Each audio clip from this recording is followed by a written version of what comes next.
guys.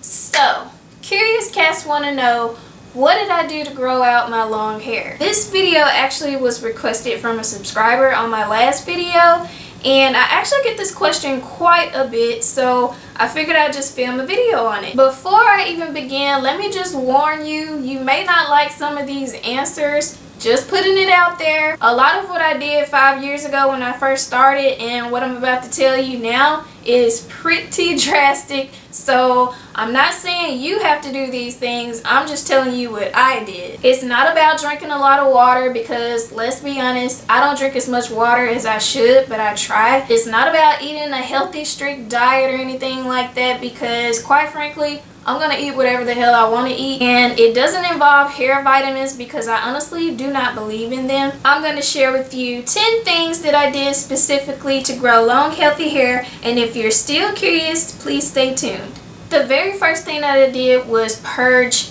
everything. When I say everything, I mean everything.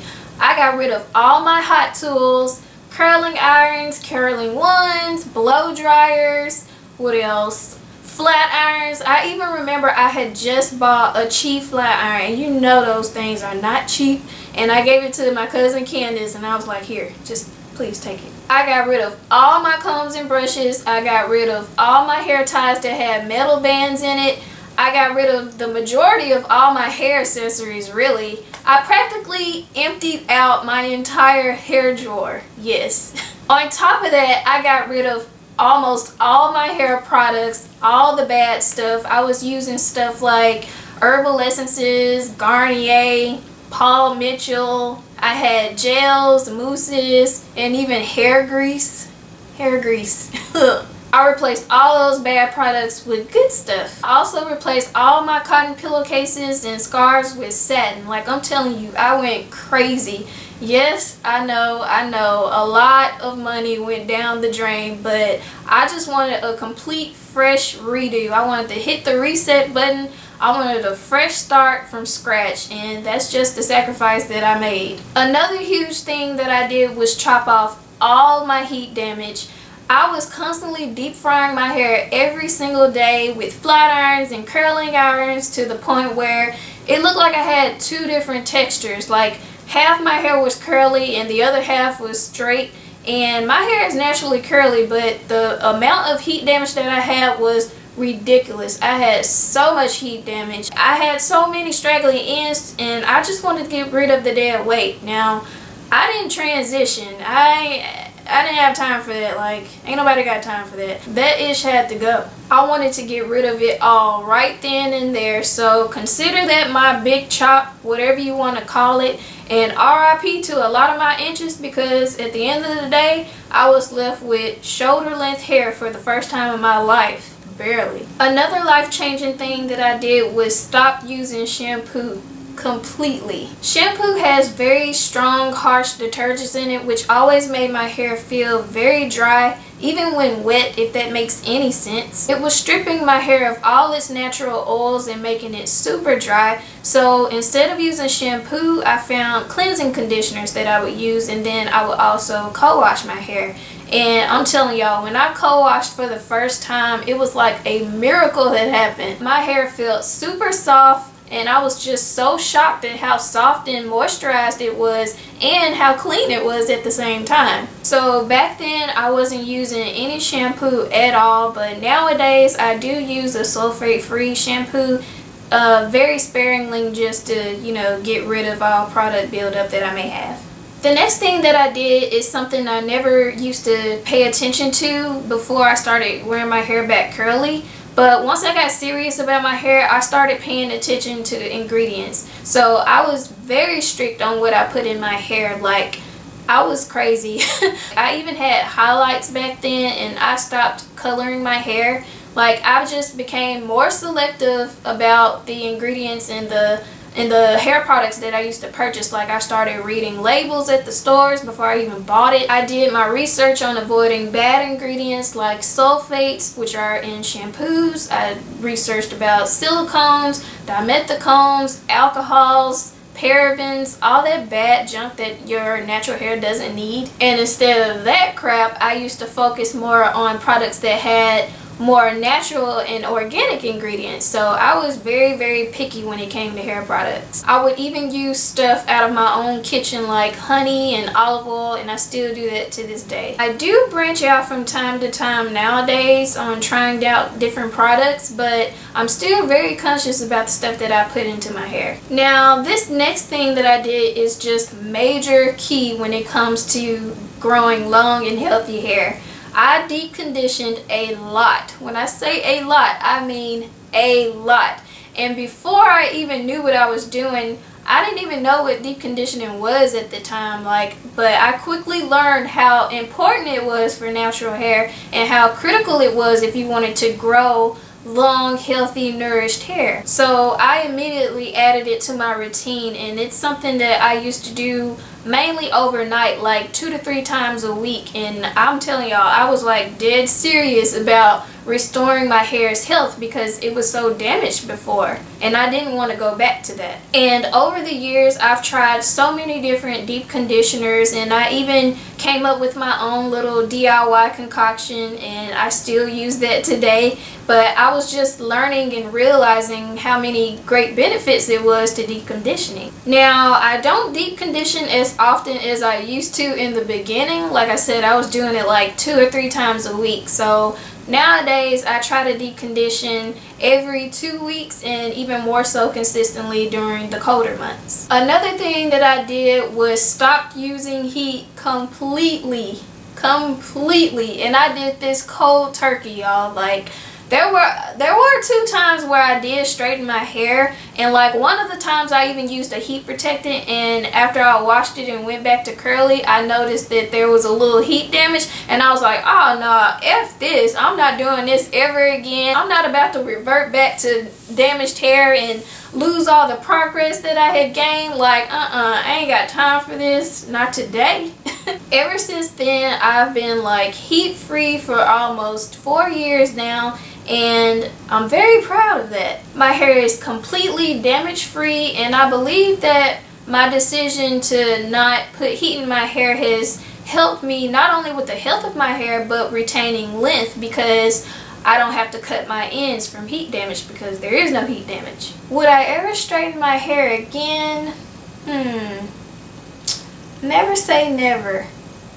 Something else I did was low manipulation protective styling. Now, I would only wear my hair in like wash and goes, buns, and sometimes ponytails. Now, I did, test the water a few times with like braid outs and twist outs, but I was never really good at that kind of stuff. So I was very simple when it came to styling my hair. Too much playing around in your hair can cause frizz, tangles, breakage, so I made sure I was very gentle with my hair as much as possible. This next thing that I did is especially important for length retention, and I would only get trims when necessary. Now, there were a few times in the beginning where I would get them professionally done at salons, but after a while it was starting to add up, and I was like, I can just do this myself at home. So I just started maintaining my own trims at home. After a while, I got curious about diva cuts, and I started getting them twice a year. My last diva cut was April 25th of 2015.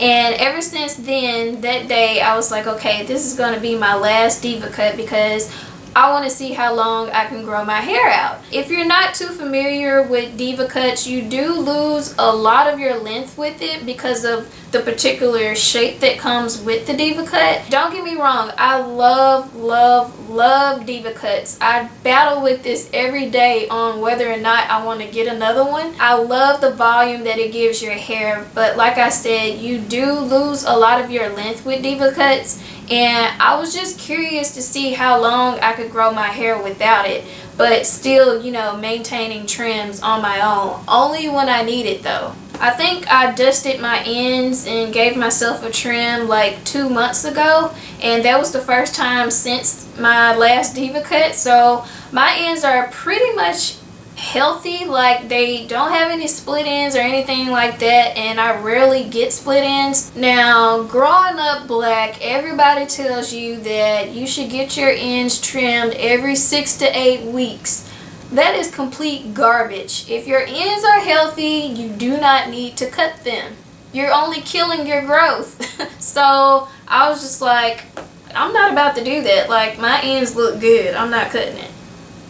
Another thing that I did was moisturize my hair on the daily. Like, I made sure my hair was hydrated every single day with water, oil, creams if I needed to, but I would just make sure to moisturize my hair every day.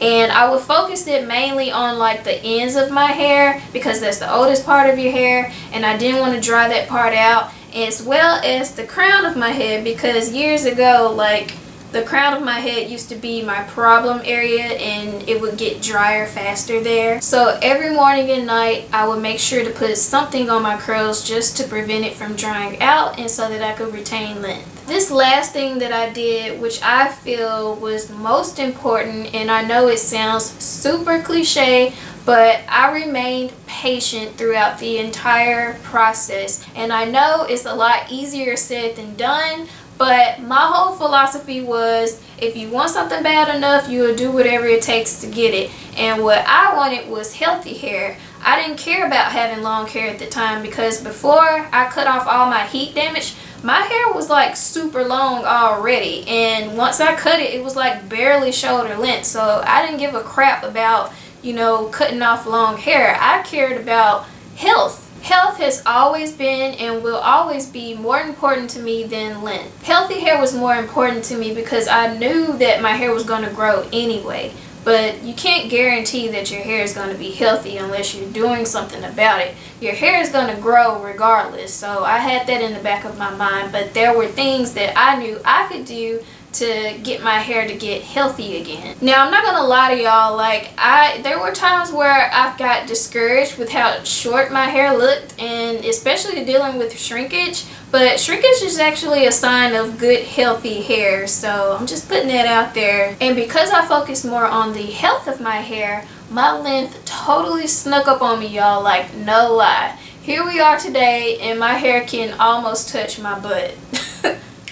Okay guys, so those were 10 things that I did to grow my long and healthy hair. Thumbs up this video if you enjoyed it. I know that some of this stuff was crazy. If you're new to my channel, please subscribe. I would really appreciate it. And if you haven't already, I'd appreciate it if you would turn on the notification bell so that way you'll never miss an upload from me and you'll be alerted as soon as a video is posted and you can be the first ones to comment on it.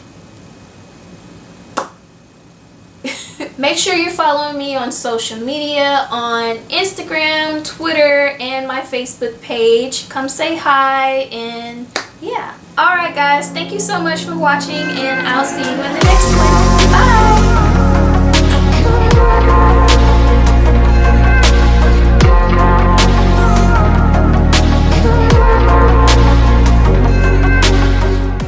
I just realized I forgot to show you how long my hair is, so here you go. Alright.